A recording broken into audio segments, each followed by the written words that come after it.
उसका molecular weight होता है, जितनी ज़्यादा उसकी स्पेसिफिक ग्रेविटी होती है उतनी जल्दी वो नीचे सेटल डाउन होता है किसी भी सोल्यूशन में सॉल्यूट। ठीक है, तो यही बात है कि settling down of something at the bottom is known as sedimentation. और रेट का मतलब कोई भी प्रोसेस कितने टाइम में खत्म हो रहा है तो उसको हम लोग रेट कहते हैं। तो ESR is basically erythrocyte, RBCs, sedimentation यानी कि इसका सेटलिंग डाउन होना, और रेट यानी कि कितने टाइम में वो सेटल डाउन हो रहा है। ठीक है, आगे बढ़ते हैं। तो ESR में हमने बात की कि इरिथ्रोसाइट्स कितनी देर में सेटल डाउन होंगे ब्लड के अंदर, इसको हम लोग ESR कहते हैं। ESR जो हम लोग प्रैक्टिकल में मेजर कर रहे होते हैं वो 1 आवर का हम टाइम देते हैं। हम कहते हैं रेट को एक स्पेसिफिक अमाउंट ऑफ टाइम देंगे हम उसको, कि हम उसमें मेजर करेंगे कि कितनी सेटलिंग डाउन हो रही है। तो इसमें हम लोग 1 आवर का टाइम दे रहे हैं। और इसके अलावा ये इम्पोर्टेंट बात है कि ESR क्लिनिकल प्रैक्टिस में बहुत ज़्यादा यूज होने वाला टेस्ट है। जब भी हमें किसी पेशेंट में मालूम करना होता है कि इसके बॉडी में इन्फ्लेमेशन या इन्फेक्शन मौजूद है या नहीं, तो हम उसका ESR ऑर्डर करते हैं। सबसे पहला टेस्ट यूजुअली ऑर्डर हो रहा होता है CBC के साथ, तो ESR ही होता है। लेकिन ESR हमें ये तो बता देता है कि पेशेंट की बॉडी पे इन्फेक्शन या इन्फ्लेमेशन मौजूद है, लेकिन वो हमें उसका कॉज नहीं बताता है। तो ये बहुत ही नॉन स्पेसिफिक टेस्ट है। स्पेसिफिक का मतलब ये है कि हमें पॉइंट आउट करे कि किस स्पेसिफिक डिजीज की वजह से हो रहा है। तो ये नॉन स्पेसिफिक है, हमें पॉइंट आउट नहीं करेगा, लेकिन ये रूटीन क्लिनिकल प्रैक्टिस में बहुत ज्यादा यूज होने वाला टेस्ट है। तो ESR की अभी तक हमने डेफिनेशन पढ़ी है कि ESR क्या है, the rate at which the erythrocyte settle down at the bottom of the tube at the first hour is regarded as the erythrocyte sedimentation rate। ठीक है, अब हमारे पास डिफरेंट मेथड्स यूज होते हैं ESR को डिटरमाइन करने के लिए। वेस्टर्गन्स मेथड है, विंट्रोप मेथड है, मॉडिफाइड वेस्टर्गन मेथड है, ऑटोमेटेड मेथड है। जो हम लोग अपनी लैब में यूज करेंगे, जब आप लोग आएंगे आपको प्रैक्टिस कराएंगे इंशाल्लाह, तो हम लोग वेस्टर्गन मेथड यूज करेंगे। तो हम लोग मेनली अभी आज उसी को ही डिस्कस करेंगे। थोड़ा बहुत बता दूंगी आप लोगों के बाकी मेथड्स में क्या होता है, लेकिन आपको जो मेन फोकस होना है वो वेस्टर्गन मेथड के ऊपर ही, तो हम उसी के ऊपर ही फोकस करेंगे। तो हमारा ऑब्जेक्ट यही है कि determine ESR by the वेस्टर्गन method. ठीक है, अब प्रैक्टिकल की कुछ रिक्वायरमेंट्स होती है, हमें कुछ सामान चाहिए होता है प्रैक्टिकल को परफॉर्म करने के लिए। तो इस प्रैक्टिकल में हमें वेस्टर्गन पिपेट चाहिए। ये एक लॉन्ग पिपेट होती है जिसमें 0 से लेकर 200 मिलीमीटर तक आपके पास मार्किंग्स हुई होती है। ये आप देख सकते हैं, ये मार्किंग्स हैं। ये आप जब आपके सामने वो ट्यूब आएगी तो आप देखेंगे कि ऊपर सबसे ऊपर आपको 0 नजर आएगा और सबसे नीचे आपको 200 नजर आएगा। ठीक है, इसके अलावा इसकी खास बात यह है कि ये 0 से 200 मार्किंग है, ये दोनों तरफ से ओपन होती है। इसका दोनों तरफ ओपन है, 1 मिलीमीटर बोर ओपन है दोनों एंड्स पे। ठीक है, इसके अलावा वेस्टर्गन पिपेट के अलावा हमें वेस्टर्गन स्टैंड चाहिए। एक स्टैंड चाहिए जिसमें हम इस पिपेट को स्टैंड करवा सके। ये वेस्टर्गन स्टैंड की पिक्चर है, इसमें आप देख सकते हैं तकरीबन 6 जगहें हैं जिसमें आप 6 वेस्टर्गन पिपेट स्टैंड करवा सकते हैं। सही है, इसके अलावा हमारे पास एक एंटीकोगुलेंट हम यूज करते हैं 0.4 ml of sodium citrate. Sodium citrate का पूरा नाम यहाँ पे लिखा है इन्होंने, 3.8% एनहाइड्रस ट्राइसोडियम सिट्रेट। शॉर्ट में हम इसको सोडियम सिट्रेट कहते हैं। तो हम 0.4 ml of sodium citrate as anticoagulant use कर रहे होते हैं। इसके अलावा हमें डिस्पोजेबल सिरिंज चाहिए, ब्लड तो ड्रॉ करना पड़ेगा ना पेशेंट का, तो वो अलावा स्पिरिट सॉप चाहिए, हम उस एरिया को क्लीन करेंगे जहाँ से हम ब्लड ड्रॉ करेंगे। टेस्ट ट्यूब चाहिए जिसमें हम लोग मिक्सिंग वगैरह करेंगे। ठीक है, ये वेस्टर्गन पिपेट की पिक्चर, इसके बारे में मैंने आपको बताया था कि इसकी खास बात यह है कि इसके दोनों एंड्स ओपन होते हैं। इसमें 0 से लेकर 200 मिलीमीटर तक मार्किंग है। सही, ये वेस्टर्गन स्टैंड है आपके पास जिसपे आप पिपेट को स्टैंड करवा सकते हैं। अच्छा, अब हम मूव ऑन करते हैं आगे। हम बात करते हैं प्रिंसिपल की, जिस प्रिंसिपल के अकॉर्डिंग हमारे पास ये वर्क करता है। जब भी कोई ब्लड हम देखते हैं तो वो पूरा का पूरा रेड होता है। ठीक है, उसमें RBCs भी हैं, उसमें प्लाज्मा भी है, उसमें WBCs भी है, उसमें प्लेटलेट्स भी हैं, वो सब सस्पेंडेड है। ठीक है, RBCs प्लाज्मा के अंदर बिल्कुल सस्पेंडेड है, अलग नहीं होते। ये नहीं नजर आ रहा कि ये RBCs है ये प्लाज्मा, वो एक साथ ही मूव करते हैं। ठीक है, लेकिन अगर हम उस ब्लड के अंदर कोई एंटीकोगुलेंट ऐड कर देंगे तो क्या होगा, कोगुलेंट है, आरबीसीज को कोगुलेट करवाएगा। जब आरबीसीज आपस में कोगुलेट होंगे, वो दूसरे करीब करीब आएंगे, आपस में स्टिक टुगेदर करेंगे, तो वो नीचे सेटल डाउन होना शुरू हो जाएंगे। इसका एक रीजन ये भी है कि आरबीसीज की स्पेसिफिक ग्रेविटी 1.095 होती है, जो कि प्लाज्मा की स्पेसिफिक ग्रेविटी से ज्यादा है, 1.0232। और हमें ये बात पता है कि जिस भी सब्सटेंस की स्पेसिफिक ग्रेविटी ज्यादा होती है वो नीचे सिंक डाउन करता है, और जिसकी स्पेसिफिक ग्रेविटी कम होती है वो ऊपर की तरफ आता है। जब हम उसमें एंटीकोगुलेंट ऐड करेंगे तो क्या होगा, आरबीसी सिंक डाउन कर जाएंगे और प्लाज्मा ऊपर की तरफ आ जाएगा। In circulating blood, the RBCs uniformly are suspended in the plasma. When sample of the blood is mixed with an anticoagulant and placed in a vertical tube, the red cells start sinking, settling down as the specific gravity is greater than that of the plasma. ठीक है, अब हमने ये बात की थी कि ESR क्या है, इरिथ्रोसाइट सेडिमेंटेशन रेट, यानी कि आरबीसीज के सेटल डाउन होने का रेट हम कब कितनी टाइम में रिकॉर्ड करने वाले हैं, 1 आवर में। ठीक है, अब एक और बात ये आगे भी डिस्कस करेंगे कि आरबीसीज हमारे पास नॉर्मली अलग अलग होते हैं, स्टिक टुगेदर नहीं करते हैं वो ब्लड के अंदर। तो कुछ रीजंस हैं जिसकी वजह से वो स्टिक टुगेदर नहीं करते हैं। उसमें से एक बहुत इंपॉर्टेंट रीजन ये है कि आरबीसीज के अराउंड नेगेटिव चार्जेस होते हैं, तो दो नेगेटिव चार्जेस एक दूसरे को रिपेल करते हैं। तो जब एक आरबीसी के अराउंड नेगेटिव चार्ज है, दूसरे आरबीसी के अराउंड भी नेगेटिव चार्ज है, तो वो दोनों आरबीसी एक दूसरे को रिपेल करेंगे, आपस में अट्रैक्ट नहीं होंगे। लेकिन डिजीजेस में इन्फ्लेमेशन और इन्फेक्शन के अंदर कुछ इस तरह की चेंजेस आती हैं ब्लड के अंदर कि ये आरबीसी एक दूसरे से स्टिक कर जाते हैं। ठीक है, और जब हम लोग एंटीकोगुलेंट ऐड करेंगे, ठीक है, तो भी आरबीसी एक दूसरे से स्टिक करेंगे। ठीक है, और ये जो स्टिकिंग होगी आरबीसी की, इसको हम लोग मेजर करते हैं ESR के थ्रू। और जब ये आरबीसी आपस में स्टिक करते हैं तो हम इसको एक नाम देते हैं, इसको हम कहते हैं रोलेक्स फॉर्मेशन हो रही है। जब आरबीसी स्टैक बना लेते हैं ना, एक के ऊपर एक आरबीसी आ जाता है, तो इसको हम लोग कहते हैं कि रोलेक्स फॉर्मेशन हो रही है। आगे जाके पिक्चर आएगी, मैं आपको उससे और भी एक्सप्लेन करूंगी। तो यहाँ पे ये लिखा हुआ है, the rate of settling down of erythrocytes is known as ESR, which is recorded after 1 hour. RBCs tend to settle due to greater tendency to Rolex formation. The Rolex formation in turn depends on plasma proteins. ये हम अभी आगे discuss करेंगे कि वो क्या factors होते हैं जो कि आरबीसीज को आपस में स्टिक कराते हैं। अभी हमने ये बात की है कि आरबीसीज के अराउंड नेगेटिव चार्ज है, वो एक दूसरे को रिपेल करते हैं, लेकिन इन्फ्लेमेशन और इन्फेक्शन में कुछ ऐसे चेंजेस आते हैं ब्लड के अंदर जिसकी वजह से आरबीसी एक दूसरे के साथ स्टिक कर जाते हैं। ठीक है, यहाँ पे इन्होंने ये लिखा है जो हमने पहले बात की थी कि नॉर्मली ब्लड के अंदर रेड ब्लड सेल्स और प्लाज्मा एक दूसरे के साथ मिक्सड अप हुआ है, वो यूनिफॉर्मली सस्पेंडेड होते हैं उसके अंदर। लेकिन जब हम एंटीकोगुलेंट ऐड करते हैं तो आरबीसी सीधे सेटल डाउन होना शुरू हो जाते हैं। ये आप देख सकते हैं कि इस यहाँ तक आपके पास आरबीसी सेटल डाउन हो गए हैं और उसके ऊपर ये आया हुआ है प्लाज्मा। इसके अलावा मैंने आपको क्या बात बताई थी कि 0 से लेकर 200 तक मेजरमेंट्स होती हैं। ठीक है, तो ये रहा इसका 0।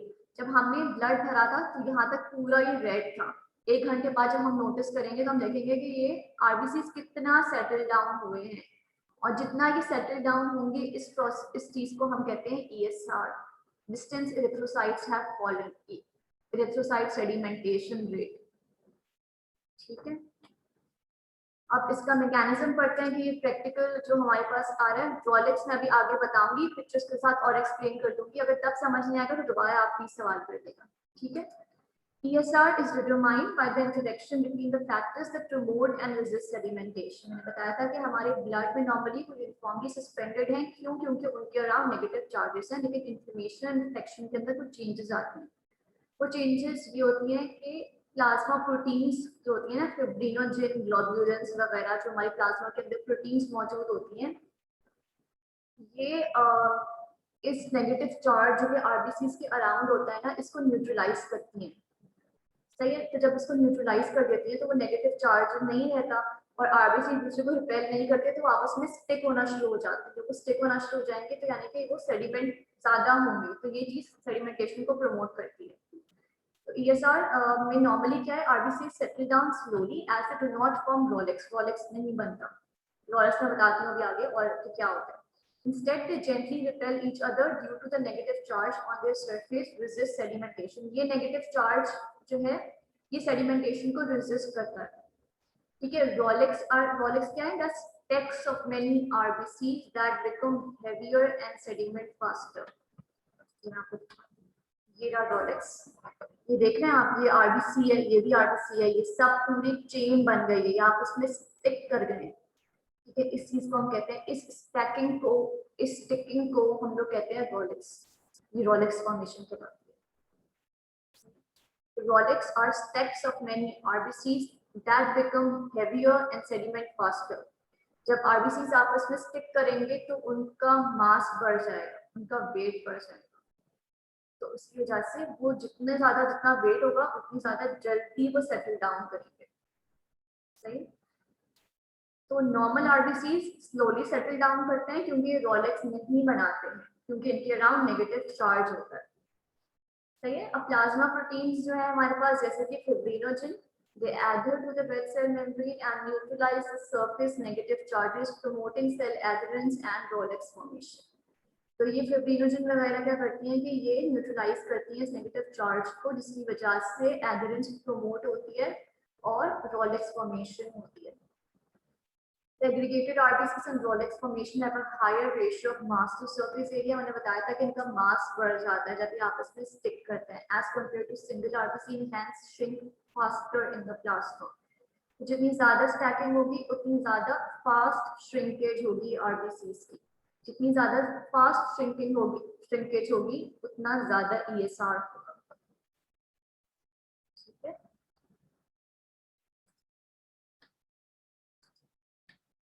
ये रही रोलेक्स फॉर्मेशन की एक और पिक्चर, ये आप देख सकते हैं, ये इरिथ्रोसाइट्स हैं। ठीक है, ये सिंगल इरिथ्रोसाइट, ये भी इरिथ्रोसाइट, ये भी है, एक दूसरे को नॉर्मली रिपेल करते हैं क्योंकि इनके अराउंड नेगेटिव चार्जेस होते हैं। जब प्लाज्मा में फिब्रिनोजन या ग्लोबुलिन्स वगैरह आपके पास बढ़ जाती हैं तो वो इन आरबीसीज के अराउंड के नेगेटिव चार्जेस को न्यूट्रलाइज करती हैं और फिर ये आरबीसीज आपस में स्टिक करते हैं और इस स्टैकिंग को हम कहते हैं रोलेक्स। सही है, अब डिस्कस करते हैं कि ये प्रैक्टिकल हम परफॉर्म कैसे करेंगे, इसका प्रोसीजर थोड़ा डिस्कस करते हैं। इसके लिए हमें पहले कहा था कि हमें मटेरियल कौन कौन सा चाहिए, हमें वेस्टर्जन पिपेट चाहिए, हमें जो है वो वेस्टर्जन स्टैंड चाहिए, हमें एक एंटीकोगुलेंट चाहिए 0.4 ml 3.8% ऑफ सोडियम सिट्रेट। ठीक है, और क्या चाहिए था हमें ब्लड सैंपल चाहिए, इसको ड्रॉ करने के लिए हमें सिरिंज चाहिए, स्टॉप चाहिए, एक टेस्ट ट्यूब चाहिए जिसमें हम लोग ये ब्लड एंड एंटीकोगुलेंट को मिक्स कर सकें। ठीक है, तो सबसे पहले आपने अपना सोडियम सिट्रेट, अपना एंटीकोगुलेंट 0.4 ml टेस्ट ट्यूब के अंदर डाल दिया। सही है, उसके बाद आपने क्या करना है, आपने ब्लड विथड्रॉ करना है। वो आपने कैसे करना है कि आपने पहले वेन लोकलाइज करनी है, जिस वेन से आपको ब्लड निकालना है। ठीक है, उस वेन वाले एरिया को, जिसका स्किन एरिया है वेन के ऊपर वाला, उसको आपने क्लीन करना है स्पिरिट स्वॉब से, और वहां से 1.6 ml ऑफ वेनस ब्लड निकालना है with help of a syringe. Syringe के जरिए आपने 1.6 ml ब्लड निकालना है। 0.4 ml एंटीकोगुलेंट लिया था और 1.6 ml हमने लिया है ब्लड। ठीक है, फिर ये ब्लड जो हमने निकाला इसको हम उस टेस्ट ट्यूब में डाल देंगे जिसमें ऑलरेडी हमने एंटीकोगुलेंट 0.4 ml निकाल के रखा था, और फिर हम उसको जेंटली मिक्स करेंगे।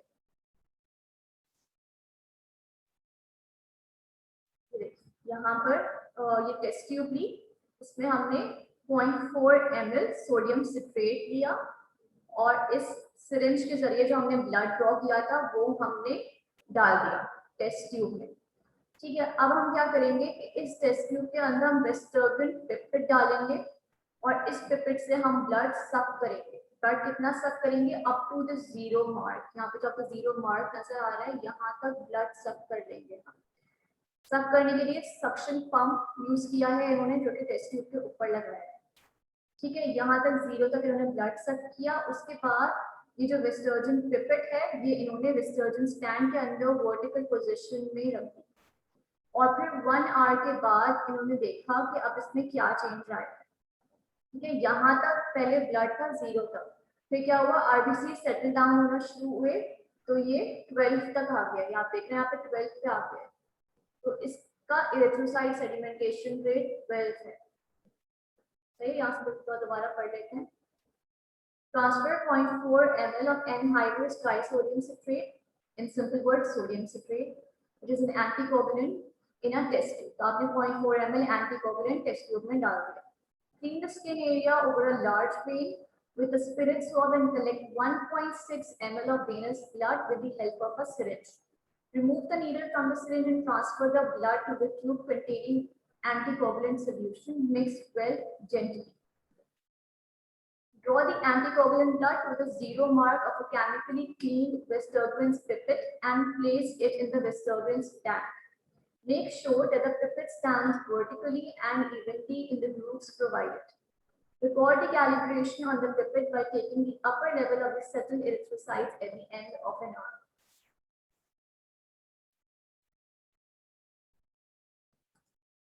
सही है। यहाँ पे यही वाली चीज उन्होंने दिखाई है। एक और पिक्चर भी है जहाँ पर भी उन्होंने ये दिखाया कि आपने पहले सबसे पहले क्या किया, अपना एंटीकोगुलेंट जो था ब्लड का उसमें कलेक्ट किया, फिर सिरिंज से 1.6 ml का ब्लड निकाला और वो आपने इस एंटीकोगुलेंट के साथ जेंटली मिक्स कर दिया। ये मिक्स करने के बाद आपने वेस्टर्जन पिपेट इसमें डाली और सक किया ब्लड कहाँ तक, जीरो मार्क तक। उसके बाद 1 घंटे बाद आपने देखा तो ये 12 पे आ गया था 0 से, यानी कि एरिथ्रोसाइट नीचे सेटल डाउन हो चुके हैं। और इस चीज को मेजर कर लेंगे और ये है 12, तो इसका आंसर हो गया इस ESR 12 शो करेगा। ठीक है, अब ये डिफरेंट सेडिमेंटेशन इन्होंने दिखाई हुई है। इस पेशेंट का ESR 10 है, इसका सिर्फ 10 तक नीचे आया, इसका 20 तक नीचे आया तो इसका 20 ESR हो गया, इसका 30 तक आया तो इसका ESR 30 हो गया, 40 तक आया तो इसका ESR 40 हो गया। ठीक है।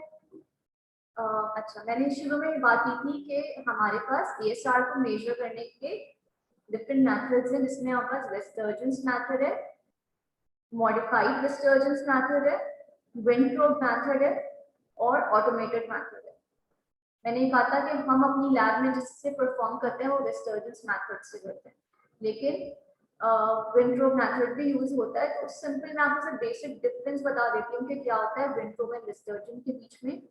प्रोसीजर ऑलमोस्ट सेम है, लेकिन विंट्रोब की जो पिपेट होती है ना वो नीचे से क्लोज होती है और ऊपर से ओपन होती है, जबकि वेस्टर्जन्स की पिपेट दोनों तरफ से ओपन होती है, नीचे से भी ओपन है ऊपर से भी ओपन है। विंट्रोब की नीचे से बंद है और ऊपर से ओपन है।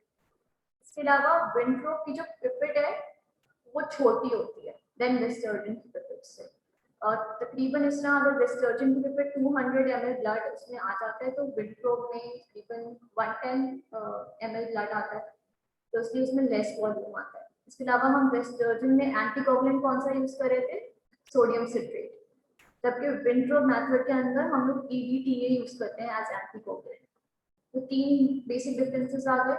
पहला डिफरेंस ये है वेस्टर्जन की ट्यूब दोनों तरफ से ओपन है, नीचे से भी ऊपर से भी। विंट्रोब की ट्यूब नीचे से बंद है। वेस्टर्जन की ट्यूब में ज्यादा ब्लड वॉल्यूम आ सकता है क्योंकि वो ज्यादा बड़ी होती है, विंट्रोब की ट्यूब में कम ब्लड वॉल्यूम आता है। वेस्टर्जन में हम कौन सा एंटीकोगुलेंट यूज कर रहे हैं, सोडियम सिट्रेट, विंट्रोब में हम EDTA यूज करते हैं। ठीक है। अच्छा, ESR की नॉर्मल वैल्यूज क्या होती है? नॉर्मल वैल्यूज पढ़ने से पहले हम थोड़े एक चीज डिस्कस कर लेते हैं कि ESR बच्चों में कम होता है और जैसे जैसे एज बढ़ती है ESR बढ़ता है। तो ये बच्चों में कम क्यों होता है, क्योंकि बच्चों में RBC ज्यादा होते हैं। जब RBC ज्यादा होंगे तो वो सेटल डाउन होकर भी तो ज्यादा ऊपर आएंगे ना, प्लाज्मा अगर ये हमने यहाँ बात की थी तो ये RBC यहाँ तक है और फिर ये ऊपर इसका प्लाज्मा आ रहा है। तो अगर RBC ज्यादा होंगे तो वो ज्यादा ऊपर तक आएंगे। तो बच्चों में यही रीजन होता है कि बच्चों में ESR कम होता है। कम क्यों होता है, क्योंकि RBC ज्यादा होते हैं। जब RBC ज्यादा होते हैं तो ESR कम हो जाता है। ठीक है। दूसरी चीज ये बात नोट करेगा कि वुमेन में ESR कम होता है। वुमेन में ESR कम क्यों होता है, क्योंकि आपने ये बात पढ़ी है या पढ़ी होगी या सुनी होगी कि वुमेन में हीमोग्लोबिन या RBC count is comparatively lesser than males. तो जब RBC काउंट कम है तो ESR ज्यादा होगा। ठीक है। तो अब यहाँ पे उन्होंने यही बात की है कि ESR values tend to rise with age and are generally higher in population। इसके अलावा ब्लैक पॉपुलेशन में भी ESR एलिवेटेड होता है और अनीमिक पेशेंट्स के अंदर भी ESR एलिवेटेड होता है। रेफरेंस रेंज हम यूज कर रहे होते हैं वो मेल्स में 2 to 8 mm है और फीमेल्स में 4 to 10 mm है। चिल्ड्रन जो कि लेस देन 10 इयर्स होते हैं इनके अंदर 0 to 10 mm ESR का रेट होता है।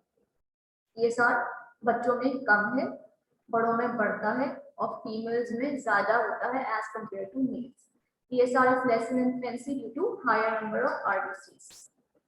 ठीक है, अब स्टेजेस ऑफ इलेक्ट्रोसाइट सेडिमेंटेशन हमने बात की थी। तकरीबन 60 मिनट्स टाइम देते हैं ना ESR को सेटल डाउन होने में। तो इसको हमने 3 स्टेजेस में डिवाइड कर दिया। सबसे पहली स्टेज जो होती है ना वो रॉलेक्स फॉर्मेशन की होती है या फिर एग्रीगेशन की होती है। ऑब्वियसली पहले आरबीसी आपस में स्टिक होंगे, फिर सेटल डाउन होना शुरू होंगे ना। तो ये स्टेज होती है, इसको हम कहते हैं स्टेज ऑफ रॉलेक्स फॉर्मेशन या फिर stage of aggregation lag phase. ये 10 मिनट्स का होता है। उसके बाद जब आरबीसी आपस में स्टिक हो जाएंगे, रॉलेक्स बन जाएगा 10 मिनट्स के अंदर, तो फिर अब आरबीसी सेटल डाउन होना शुरू होंगे। स्टेज ऑफ सेडिमेंटेशन या फिर सेटलिंग, डिकैंटेशन फेज भी कहते हैं इसको। ये तकरीबन 40 मिनट्स का होता है। फिर तीसरी स्टेज है यहाँ पर स्टेज ऑफ पैकिंग फेज भी कहते हैं। ये हमारे पास 10 मिनट की स्टेज है। तीनों में सबसे पहले आरबीसी रॉलेक्स बनाएंगे, फिर सेटल डाउन होंगे और फिर स्टेज ऑफ पैकिंग होगी। ठीक है, अब कुछ प्रिकॉशंस आपको लेनी है अपने एक्सपेरिमेंट को सक्सेसफुल करने के लिए। ह्यूमलाइज ब्लड यूज नहीं करना होता इसके अंदर। ठीक है, ब्लड ह्यूमलाइज होगा, आपका रिजल्ट फॉल्स आ सकता है। इसके अलावा आपको प्रॉपर एंटीकोगुलेंट यूज करना है, जो हम लोग यहाँ पे सोडियम सिट्रेट यूज कर रहे हैं। जितना ज्यादा टेम्परेचर होता है ना उसमें ज्यादा ESR बढ़ता है। एक्सट्रीम्स ऑफ टेम्परेचर जितना ज्यादा है उतना ज्यादा कम होगा। एक्सट्रीम्स ऑफ टेम्परेचर की तरफ नहीं जाना। आपको अपनी लैब का temperature with in 20 to 35 degree room temperature maintain करना होता है। ना 35 से बढ़ना चाहिए और ना ही 20 से कम होना चाहिए। अगर दोनों चीजें होंगी, 20 से कम हुआ है 35 से बढ़ेगा, तो ESR की वैल्यू ज्यादा आएंगी जो कि फॉल्स होंगी, वो रूम टेम्परेचर की वजह से आएंगी। पेशेंट की कोई कंडीशन नहीं है इस तरह की। इसके अलावा क्या बात की थी कि एनीमिक पेशेंट के अंदर ESR ज्यादा होता है क्योंकि एनीमिया है, ब्लड काउंट कम है, तो ब्लड आरबीसी सेटल डाउन होंगे, ज्यादा नीचे तक जाएंगे तो आपके पास ESR बढ़ जाएगा। इसके अलावा आपको फास्टिंग स्टेज में लेना होता है ESR, क्योंकि इंजेक्शन ऑफ फूड से भी ESR बढ़ सकता है, फॉल्स भी बढ़ सकता है। ठीक है, इसके अलावा ब्लड कलेक्ट करने के विद इन 2 to 3 आवर्स आपको ESR परफॉर्म कर लेना चाहिए, क्योंकि जितना ज्यादा रखेंगे उतना ज्यादा ह्यूमलाइज होने के चांसेस ज्यादा हैं। रूम टेम्परेचर मेंटेन होना चाहिए बिटवीन 20 to 35 डिग्री। जब एक दफा आपने विस्टर्जिन पिपेट स्टैंड के ऊपर लगा दी है तो आपको उसको हिलाना जुलाना नहीं है।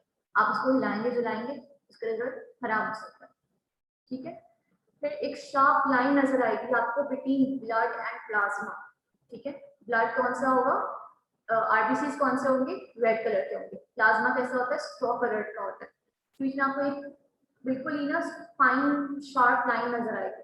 वो लाइन जो है ना वो आपने देखनी है और 0 से लेके देखना है कि वो लाइन कौन से नंबर पे आ रही है, और जिस नंबर पे आ रही है आपने नोट कर लेना है, वो आपका ESR है। टेक्निकल एरर्स क्या आ सकते हैं during performance of ESR। Technical errors में हमारे पास ये आ सकता है कि अगर आपने ट्यूब प्रॉपर्ली फिल नहीं की है तो आपका रिजल्ट गलत आ सकता है। ये मैंने पहले भी बात की थी कि जब आपने एक दफा उसको रख दिया है विस्टर्जन स्टैंड को, आपको उसको हिलाना नहीं है। जिस जगह पे रखना है उस जगह पे कोई वाइब्रेशंस नहीं होनी चाहिए। अगर वाइब्रेशंस होगी तो फॉल्सली एलिवेटेड ESR आ सकता है। ठीक है, इसके अलावा स्पेसिमेन जो आपका है ना तो वो क्लॉट ह्यूमलाइज होना चाहिए और ना ही उसमें क्लॉट्स होने चाहिए। इसके अलावा जब आपका 1 आवर हो गया है तो जब आप रिजल्ट देखेंगे तो आपको स्टैंड को ऊपर उठा के अपने आई लेवल पे लेके नहीं आना है, बल्कि अपने आई लेवल को आपको स्टैंड की लेवल पे लेके जाना है। ऐसा नहीं कि आपके पास अगर ये स्टैंड है तो मैं इसको यूं उठा के देखती हूँ कि इसका रिजल्ट क्या है। नहीं, ये स्टैंड है, मैं इसको नीचे आके देखूंगी कि यहाँ पर किस जगह पे इसकी लाइन आ रही है। ठीक है, तो do not pick up the stand, bring the eye to the level of the top of the red cells to read accurately from the scale। तो कुछ टेक्निकल एरर्स हैं जो आ सकते हैं। सही है, अब हम बात करते हैं कि ESR किन सिचुएशंस के अंदर ज्यादा होता है और किन के अंदर कम होता है। तो इंक्रीज इन ESR काफी सारी कंडीशंस में होता है। कुछ कंडीशंस फिजियोलॉजिकल है, उसमें पैथोलॉजी नहीं है, वो नॉर्मली भी मतलब उन कंडीशंस में नॉर्मली होता है। जैसे कि हमने बात की थी कि फीमेल्स में ESR ज्यादा होता है क्योंकि उसमें RBC कम होता है। ठीक है, इसके अलावा अगर रूम टेम्परेचर बढ़ जाएगा, एलिवेटेड रूम टेम्परेचर होगा या फिर एक्सट्रीम जब रूम टेम्परेचर होंगे तब भी आपका ESR हाई हो सकता है। इसके अलावा आपके पास मेंस्ट्रुएशन, मेंस्ट्रुएटिंग फीमेल्स में भी ESR बढ़ा हुआ आता है क्योंकि आपके पास लॉस ऑफ ब्लड हो रहा होता है। लॉस ऑफ ब्लड होगा तो लॉस ऑफ RBCs होंगे, RBCs कम होंगे तो ESR बढ़ जाएगा। इसके अलावा प्रेगनेंसी के अंदर भी ESR आपके पास एलिवेटेड आ सकता है। प्रेगनेंसी में एलिवेटेड आने का रीजन जो होता है वो होता है हीमोडाइल्यूशन। प्रेगनेंसी में आपके पास हीमोडाइल्यूशन का मतलब ये है कि प्लाज्मा बढ़ जाता है as compare to your RBC count. ठीक है, जब वो बढ़ जाएगा तो ESR बढ़ जाता है। मतलब अगर आप एक तरीके से बात करें तो आपको लगेगा कि ब्लड सेल्स कम, तो ब्लड सेल्स कम नहीं है, उनकी लेवल नॉर्मल है, लेकिन वो ज्यादा डाइल्यूटेड हो गए किसी भी सेगमेंट, किसी भी सोल्यूशन के अंदर अगर सॉल्यूट ज्यादा डाइल्यूटेड हो जाए तो वो ज्यादा जल्दी सेटल डाउन होगा और वही वाली बात ESR बढ़ा हुआ है उसके अंदर। ठीक है, फिर पैथोलॉजिकल कंडीशन से हमने बात की थी ESR किसमें बढ़ता है, इन्फ्लेमेशंस एंड इन्फेक्शंस। तो कोई भी एक्यूट या क्रॉनिक इन्फेक्शंस में ESR बढ़ा हुआ मिलता है ना। आप टीबी जरूर याद रखिएगा कि टीबी के अंदर, ट्यूबरक्लोसिस के अंदर आपका ESR एलिवेटेड होता है। ठीक है, इसके अलावा एनीमिया की बात की कि एनीमिया में ESR एलिवेटेड होता है। मैलिग्नेंसीज में ESR एलिवेटेड होता है। इसके अलावा सिफिलिस में और SLE सिस्टमिक लूपस एरिथ्रोमेटोसिस एक ऑटोइम्यून कंडीशन होती है जिसके अंदर आपकी पूरी बॉडी में इन्फ्लेमेशन हो रही होती है, तो उस इन्फ्लेमेशन की वजह से भी आपका ESR बढ़ा हुआ है। ठीक है, अब ESR डिक्रीज कौन से कंडीशंस में होता है, मैंने बात की थी बच्चों में ESR डिक्रीज होता है, बच्चों में ESR कम होता है। क्यों कम होता है, क्योंकि इनमें RBC ज्यादा होते हैं। अब RBC ज्यादा तो पॉलीसाइक्लीमिया में भी होते हैं, पॉलीसाइक्लीमिया आपके पास हाइपरविस्कोसिटी होती है तो उसमें भी आपके पास ESR डिक्रीज हो जाता है। इसके अलावा एक फिब्रिनोजेनिमिया, इसमें आपके पास फिब्रिनोजन के लेवल्स कम हो जाएंगे। ठीक है, फिब्रिनोजन क्या कर रहा था कि वो आपके RBCs के अराउंड जो नेगेटिव चार्ज था उसको न्यूट्रलाइज कर रहा था और वो RBCs की स्टैकिंग करा रहा था। तो अगर फिब्रिनोजन के लेवल्स हमारी बॉडी में कम हो जाएंगे तो क्या होगा कि बिल्कुल भी RBCs आपस में स्टैक नहीं कर पाएंगे, तो वो सेटल डाउन नहीं होंगे उतना, तो आपके पास ESR डिक्रीज हो जाएगा। इसके अलावा हेरिडिटरी स्पेरोसाइटोसिस, सिकल सेल एनीमिया, इसमें क्या होता है आपके पास RBCs की शेप डिस्टॉर्टेड होती है। जब शेप डिस्टॉर्टेड होती है तो वो आपस में स्टिक नहीं कर पाते, अगेन ESR डिक्रीज हो जाता है। इसके अलावा congestive cardiac failure, corticosteroid use के अंदर भी आपके पास ESR डिक्रीज होता है। ठीक है, अब कुछ कंडीशंस होती हैं जिसमें आपके पास ESR बहुत हाई होता है। नॉर्मल कितना है, 20 तक है, या चले कुछ भी जो रेंजेस हैं, इसमें आपके पास ESR कितना है, more than 100, which is a lot. इसमें आपके पास अगर आपके पास इस तरह का पेशेंट आ रहा है तो आप या तो सस्पेक्ट करेंगे इसको टीबी है, या फिर इसकी बॉडी में मैलिग्नेंसी है, कोई कैंसर है इसकी बॉडी में, या फिर इसको मल्टीपल माइलोमा है। इसके अलावा सिवियर एनीमियाज में भी आपके पास ESR इतना हाई हो सकता है। इसके अलावा कुछ ऑटोइम्यून डिजीजेस लाइक SLE वगैरह, इनके अंदर भी अगर ये बहुत ज्यादा सिवियर फॉर्म में आपके पास प्रेजेंट करें तो आपके पास ESR मोर देन 100 आ सकता है। ठीक है, अब यहाँ पे मैंने एक बात की थी कि अनीमिया के अंदर ESR क्या होता है, बढ़ा हुआ होता है। क्यों क्यों बढ़ा हुआ होता है एनीमिया में ESR, क्योंकि RBCs कम है, सेटलिंग डाउन। जब RBCs कम होंगे तो वो ज्यादा नीचे तक जाएंगे, ESR बढ़ा हुआ है। लेकिन दो अनीमिया ऐसे हैं, hereditary spherocytosis and sickle cell anaemia, इसके अंदर आपके पास ESR लो होता है। नॉर्मल एनीमियाज में ESR हाई होता है, लेकिन hereditary spherocytosis and sickle cell anaemia के अंदर ESR लो होता है। ये लो क्यों होता है, क्योंकि रोलेक्स फॉर्मेशन नहीं हो पाती, क्योंकि RBCs की शेप डिस्टॉर्टेड होती है।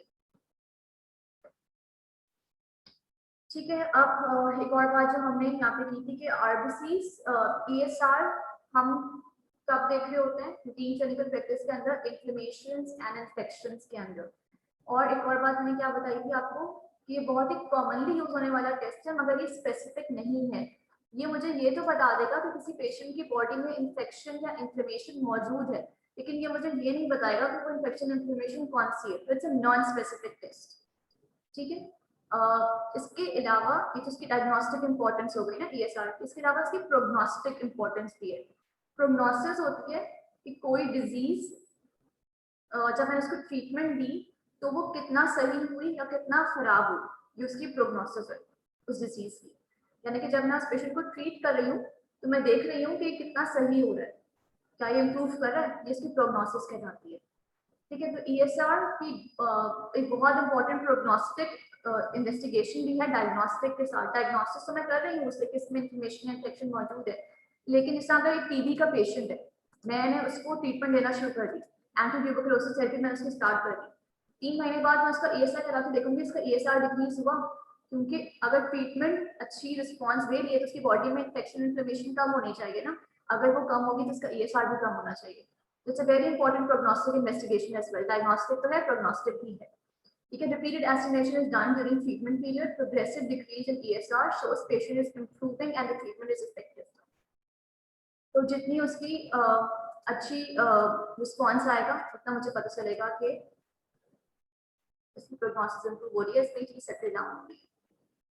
और सिंप्लीफाई किया हुआ इन्होंने यहाँ पे इसको कि ESR का टेस्ट कैसे वर्क करता है। फ्लेबोटमिस्ट सिरिंज में ट्यूब के अंदर ब्लड ड्रॉ करता है, फिर हम उसमें एंटीकोगुलेंट ऐड करते हैं, हम उसको विसर्जन ट्यूब के अंदर डालते हैं, पिपेट के अंदर डालते हैं, पिपेट को हम लोग स्टैंड के अंदर करते हैं, हम देखते हैं 1 घंटे में कितनी जल्दी RBCs फॉल टू बॉटम करते हैं। ठीक है, और इन्फ्लेमेशन क्या करता है, स्टिकिंग ऑफ द RBCs करवाता है, जिसके साथ RBCs जल्दी फास्टर श्रिंक होते हैं।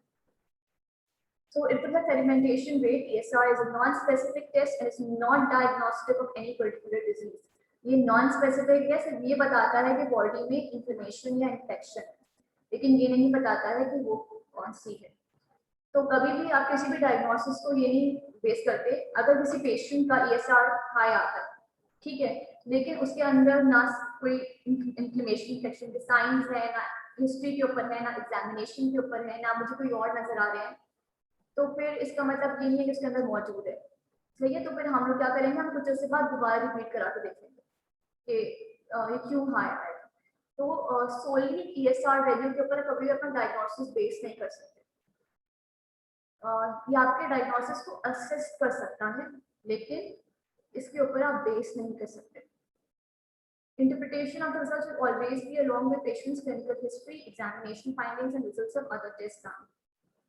अगर हाई ESR आपके पास आ रहे हैं without any obvious reasons, patient should be reassured and the test repeated after a reasonable amount of time, a couple of months. There's no need to extensively search for an occult disease without repeating it again. ठीक है, तो अगर आपके पास high आ रहा है, patient को कोई मसला नहीं है, ना हिस्ट्री पे, ना एग्जामिनेशन पे, ना कोई और मुझे नजर आ रहा है पेशेंट को इशू, तो मैं क्या करूंगी, उसको रिएश्योरेंस कराऊंगी कि कोई मसला नहीं है, यदि हाई भी आ रहा है हम कुछ महीने बाद दोबारा रिपीट करा के देखेंगे। लेकिन हम सिर्फ इसकी बेसिस के ऊपर उसकी जो है ना हर दफा की इन्वेस्टिगेशन नहीं कराना शुरू कर देंगे कि मैं कहूँगी भाई ESR तो पढ़ा हुआ आया तो मैं इसके सारे टेस्ट कराऊंगी, मैं इसका TB का भी टेस्ट कराऊंगी, मैं इसकी मैलिग्नेंसी का भी टेस्ट कराऊंगी, मैं इसमें ऑटोइम्यून डिजीज भी सर्च करना शुरू कर दूंगी। नहीं, ऐसा नहीं करना है। सिर्फ ESR की बेसिस के ऊपर आप किसी पेशेंट को कुछ डायग्नोस नहीं कर सकते, ये सब आपको असिस्ट कर सकता है। ठीक है, अब हम एक वीडियो देख लेते हैं जिसमें ये बता देंगे कि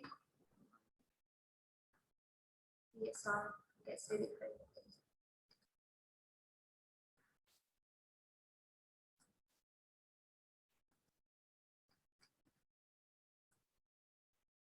अच्छा, यहाँ तक किसी का कोई सवाल है तो मुझसे पूछ ले अभी भी,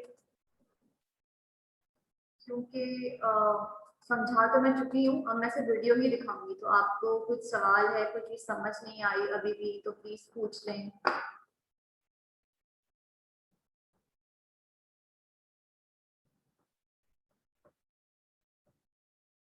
मुझे कोई चैट में कोई क्वेश्चन नजर नहीं आ रहा है।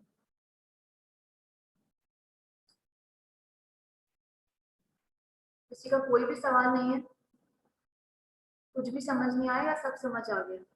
अनीमिया वाला पॉइंट रिपीट करूँ। अनीमिया में क्या होता है कि आपके पास ब्लड काउंट लो होता है ना, हीमोग्लोबिन लो होती है, रेड ब्लड सेल्स कम हो जाते हैं अनीमिया के अंदर। तो जब आपके पास RBCs कम होंगे तो क्या होगा, ये मैं आपको पूछूं।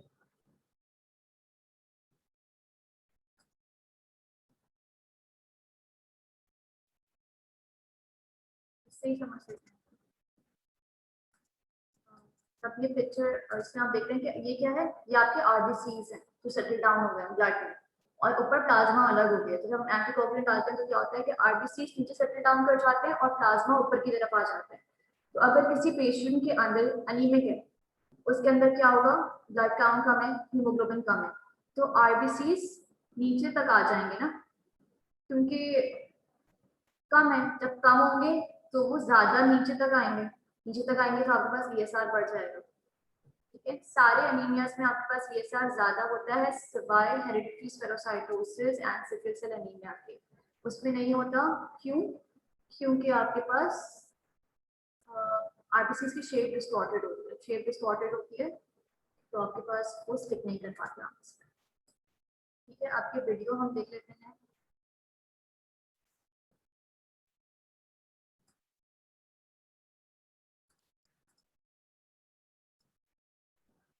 हाँ, इट्स इनवर्सली रिलेटेड।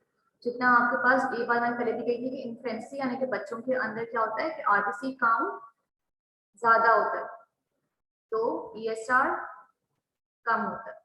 एनीमिया के अंदर आरबीसी काउंट कम है तो ईएसआर ज्यादा। पॉलीसाइथेमिया के अंदर क्या है? आरबीसी काउंट ज्यादा, ब्लड काउंट ज्यादा, जब ब्लड काउंट ज्यादा है तो ईएसआर कम है।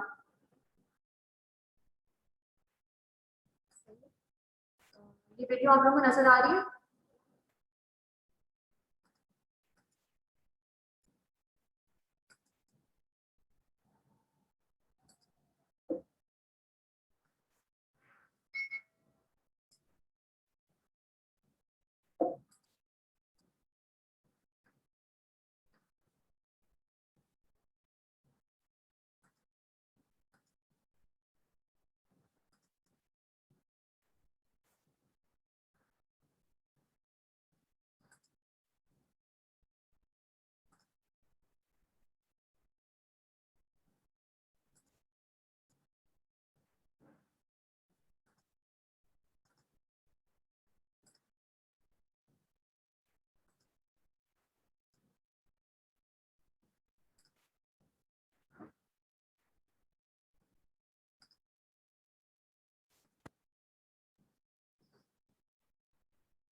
अब नजर आ रही है वीडियो? स्टार्ट करूं?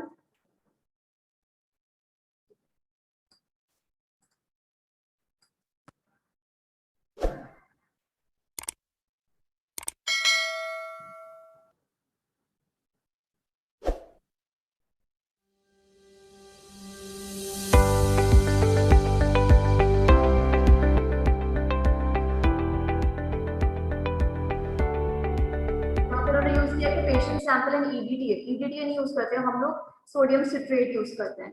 ठीक है, ESR patient try sodium citrate हम यूज करते हैं। ये ईडीटीए वाइल है, यानी कि जिस टेस्ट ट्यूब में उन्होंने कलेक्ट किया है ना वो उसमें ईडीटीए उसका नाम दे रहे हैं, लेकिन हम लोग एंटीकोगुलेंट सोडियम सिट्रेट यूज करेंगे क्योंकि हम वेस्टर्जन मेथड यूज कर रहे हैं।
टेम्परेचर डिस्टर्बेंस टैन के अंदर फिक्स करती है।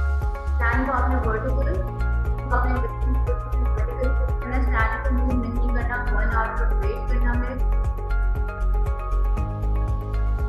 कर देती हूँ, इसको आपने 1 आवर तक वेट करना है और वाइब्रेशन वाले सरफेस के ऊपर नहीं रखना है, क्योंकि वाइब्रेशन होगी तो आपके पास फॉल्स रिजल्ट्स आएंगे। नॉर्मल रेफरेंस रेंज दी हुई है इन्होंने। इसके अलावा रूम टेम्परेचर मेंटेन होना चाहिए आपका बिटवीन 20 to 35 डिग्री। एलिवेटेड या फिर रिड्यूस्ड रूम टेम्परेचर आपके पास फॉल्स रिजल्ट्स दे सकता है। अब ये देखें, यहाँ पर 1 आवर के बाद आप ये देख रहे हैं, ये आरबीसी सेटल डाउन हो गए यहाँ तक, और ये ऊपर ये पूरा प्लाज्मा है। ठीक है, अब हम क्या करेंगे, हमने कहा था कि 1 घंटे बाद हम ये देखेंगे कि आरबीसी कितना नीचे जा रहे हैं। ये 0 से लेके कहाँ तक है, ऑलमोस्ट 75 तक है। ठीक है, ये 70 तक है यहाँ पे, और ये 75 तक के नीचे है। तो इस पेशेंट का ESR 75 है, यानी काफी बराबर।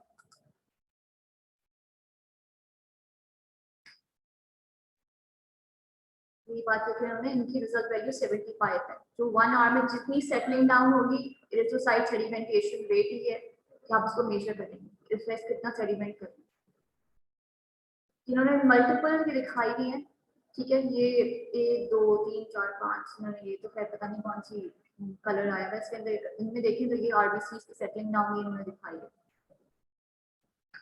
ल्यूकोसाइट्स भी सेडिमेंट करते हैं, बिल्कुल करते हैं, लेकिन वो बहुत पतली लेयर होती है। ठीक है, सबसे मेजर पोर्शन जो होता है ना वो आरबीसी का होता है, उसके ऊपर प्लाज्मा होता है। ये आरबीसी के बिल्कुल ऊपर एक बहुत ही पतली लेयर होती है, ल्यूकोसाइट्स एंड प्लेटलेट्स, इसको बफी कोट भी कहते हैं। जिन्होंने हाई एसआर के कॉजेस बताए हैं, फिजियोलॉजिकल एंड पैथोलॉजिकल, हम डिस्कस कर चुके हैं पहले भी। बेसिकली इन्फ्लेमेशन और इन्फेक्शंस के अंदर ही आपका ESR बढ़ रहा है। और लो ESR आपके पास बच्चों में है, पॉलीसाइथेमिया में, सिकल सेल में है, हेडिकोस्पेरोसाइटोसिस में है, हार्ट फेलियर में है, एफिब्रिनोजेनिमिया में है।